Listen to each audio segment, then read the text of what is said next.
हुमायूं मोहम्मद साहब, आज हमने ख्वाजा आसिफ साहब की तकरीर सुनी, हमने उससे पहले उमर अयूब साहब की तकरीर भी सुनी। राना सनाउल्लाह साहब ने पिछले दिनों कहा कि अगर आप मुज़ाकरात करना चाहते हैं तो हम बातचीत करने को तैयार हैं। आपको लगता है कि इस माहौल में बातचीत हो सकती है, कोई कदम उठाया जा सकता है, या फिर जो स्टैंडर्ड उसूल अपने जहन में रखे हुए हैं उसके बगैर बातचीत किसी से नहीं होगी?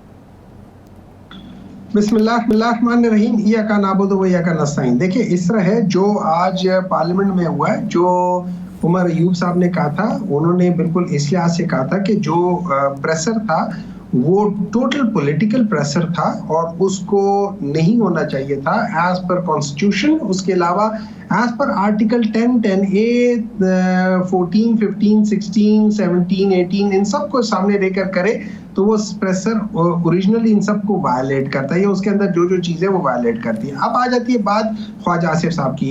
अनफॉर्चुनेटली पाकिस्तान मुस्लिम लीग नून में जो सबसे ज्यादा बदजुबान और बदतमीज लोग हैं उनमें से ख्वाजा आसिफ साहब सर फहरिस्त हैं। ठीक है, इनको अपनी जो ये वो लोग हैं जिन्होंने बेनजीर भुट्टो साहब और नुसरत भुट्टो साहब के लिए सबसे ज्यादा गलीज किस्म की कैंपेन की थी। ये इन लोगों का वतीरा है। अब आ जाती है बात, असल चीज आ जाती है, बॉटम लाइन हो जाती है कि जो ग्रैंड डायलॉग है in the larger interest of the country, और मैं समझता हूँ ये बहुत इंपॉर्टेंट है। क्यों?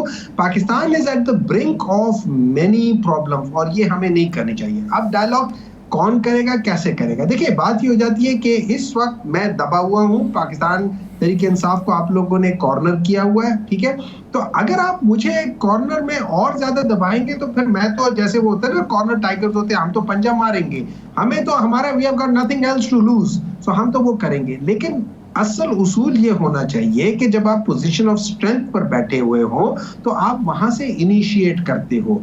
इनिशिएट हमेशा पोजीशन ऑफ स्ट्रेंथ से होता है। अगर पोजीशन ऑफ वीकनेस वाले से आप करवाओगे तो वो इंटिमिडेशन कहलाता है। फिर उसके बाद ये हो जाती है, वो डायलॉग नहीं होता, वो डिक्टाट हो जाती है। तो अगर आप मेरी नजर से देखें तो सबसे पहले जो सो कॉल्ड ताकतवर हर के, उन्होंने आके इस चीज को इनिशिएट करना है।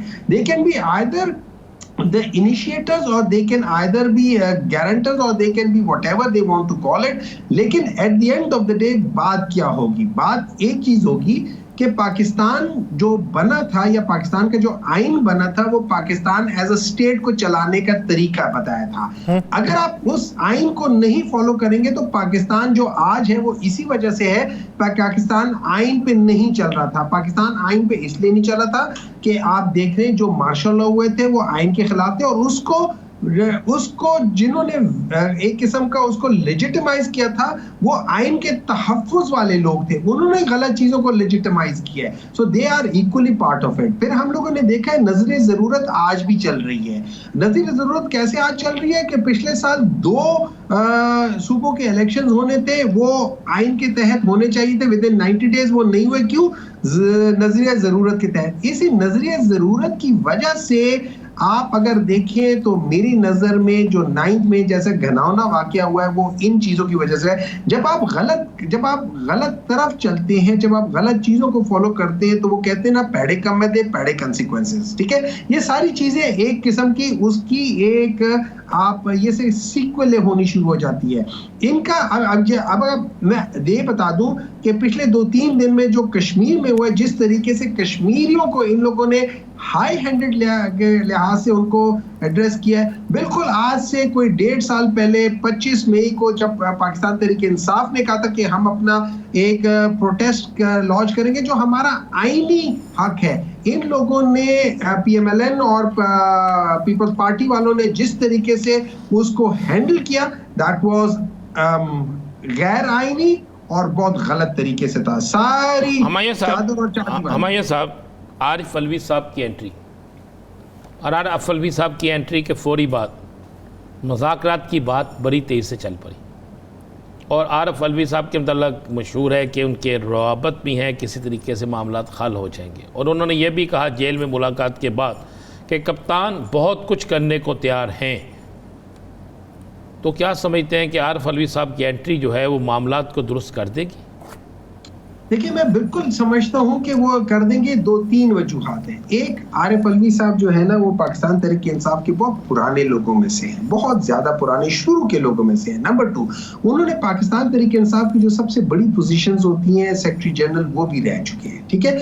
उसके अलावा उन्होंने स्टेट पोज़ीशन, जो सबसे बड़ी स्टेट पोज़ीशन है एज़ अ प्रेसिडेंट जो उनके साथ है, वो भी एक बहुत बड़ा और ज़िम्मेदाराना किस्म का होता है। तो उनकी ऑब्वियसली उनकी सारी चीजें मैं ये समझता हूँ would be a very nice welcome, और ये एक हवा का ठंडा झोंका होगा जो आजकल की जो हीट हुई है उसको एड्रेस करने के लिए। नंबर 2, वो इंटेलेक्चुअली बहुत सुपीरियर है। उसके अलावा उनकी जो आर्टिकुलेशन है बात करने का, वो भी बहुत अच्छा तरीके से करते हैं। उनको बड़ा अबूर हासिल है, अच्छी मिसालें देते, जैसे पिछले दिनों में हजरत दाऊद अलैहिस्सलाम का उन्होंने रेफरेंस दिया था कि जब आप डिसाइड करें तो आपने दोनों पार्टियों से सुन के डिसाइड करना है, और कुरान का रेफरेंस दिया था। तो मैं समझता हूँ ये एक अच्छा होगा और अच्छी स्टार्ट होगी। लेकिन सवाल ये हो जाता है, देखिए एक बहुत बड़ा सवाल है। सवाल ये है कि जो बाकी की जो पार्टीज है, मैं पाकिस्तान तहरीक इंसाफ को हटा के जो बाकियों की जो बात कर रहा हूँ, वो लोगों का दिमाग क्या कर रहा है? क्या उन लोगों ने पाकिस्तान तहरीक इंसाफ को हटा के, आइसोलेट करके, प्रेशराइज करके, इंटिमिडेट करके करना है? तो फिर तो ये बात नहीं बनेगी। अगर उन लोगों ने जेन्युइनली ये समझना है कि पाकिस्तान की जो सबसे बड़ी पार्टी है उसको लेकर चलना है, तो फिर मेरे ख्याल में where there is a will there is a way. ये याद रखें, रास्ते हमेशा होते हैं, लेकिन उसके लिए आपके दिल के अंदर खुलूस होना चाहिए। ये ना हो कि बगल में छुरी और मुंह में राम राम, ये चीज नहीं होनी चाहिए। तो आप आए स्ट्रेंथ के लिहाज से, हुजूर सल्लल्लाहु अलैहि वसल्लम की उसकी जिंदगी से आप नमूना हासिल करें। और जब वो आए थे फतह मक्का के टाइम पे, तो स्ट्रेंथ की बेसिस पर आए थे। वहां पे उन्होंने आम माफी दी थी और लोगों को कहा था कि आओ। देखिए, मैं बिल्कुल समझता हूँ कि वो कर देंगे। 2-3 वजूहात हैं। एक, आरिफ अलवी साहब जो है ना, वो पाकिस्तान तहरीक इंसाफ के बहुत पुराने लोगों में से हैं, बहुत ज्यादा पुराने शुरू के लोगों में से हैं। नंबर 2, उन्होंने पाकिस्तान तहरीक इंसाफ की जो सबसे बड़ी पोजीशंस होती हैं, सेक्रेटरी जनरल, वो भी रह चुके हैं, ठीक है? उसके अलावा उन्होंने स्टेट पोजीशन, जो सबसे बड़ी स्टेट पोजीशन है एज अ प्रेसिडेंट जो उनके साथ है, वो भी एक बहुत बड़ा और जिम्मेदाराना किस्म का होता है। तो उनकी ऑब्वियसली उनकी सारी चीजें मैं ये समझता हूँ would be a very nice welcome, और ये एक हवा का ठंडा झोंका होगा जो आजकल की जो हीट हुई है उसको एड्रेस करने के लिए। नंबर 2, वो इंटेलेक्चुअली बहुत सुपीरियर है। उसके अलावा उनकी जो आर्टिकुलेशन है बात करने का, वो भी बहुत अच्छा तरीके से करते हैं। उनको बड़ा अबूर हासिल है, अच्छी मिसालें देते, जैसे पिछले दिनों में हजरत दाऊद अलैहिस्सलाम का उन्होंने रेफरेंस दिया था कि जब आप डिसाइड करें तो आपने दोनों पार्टियों से सुन के डिसाइड करना है, और कुरान का रेफरेंस दिया था। तो मैं समझता हूँ ये एक अच्छा होगा और अच्छी स्टार्ट होगी। लेकिन सवाल ये हो जाता है, देखिए एक बहुत बड़ा सवाल है। सवाल ये है कि जो बाकी की जो पार्टीज है, मैं पाकिस्तान तहरीक इंसाफ को हटा के जो बाकियों की जो बात कर रहा हूँ, वो लोगों का दिमाग क्या कर रहा है?